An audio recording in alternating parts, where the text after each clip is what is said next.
বরানগরে party কর্মীরা যেভাবে এই নির্বাচনের অনেক আগে থেকেই প্রস্তুতি গ্রহণ করেছে, পার্টিকে জেতাবার জন্য এখানকার পার্টি কমরেডরা অক্লান্ত পরিশ্রম ইতিমধ্যেই শুরু করে দিয়েছিলেন।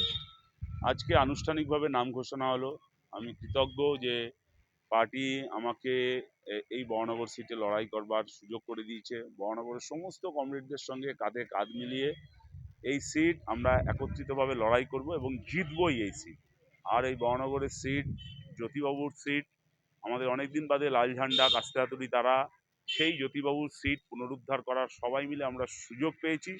এটা আমরা পার্টির কাছে কৃতজ্ঞ যে গোটা বরানগরের পার্টি কর্মীদের এই সুযোগ করে দিয়েছে। সে তাদের সঙ্গে লড়াইয়ের একজন সৈনিক হিসেবে আমিও আমার দায়িত্ব পালন করব। তবে মাথায় রাখতে হবে, এই লড়াইতে আমরা সবাই প্রার্থী, সায়নদীপ কিন্তু একা প্রার্থী নয়। এখানকার বরানগরের প্রতিটা কমরেড যারা নিজেদের জীবন বাজি রেখেই লড়াই লড়ছে, জ্যোতিবাবুর সিট পুনরুদ্ধার করবার স্বপ্ন দেখাচ্ছে, পার্টিকে ভরসা যোগাচ্ছে, তারা সবাই প্রার্থী। সব প্রার্থীরা মিলেই আমরা বরানগরের সিট উদ্ধার করব।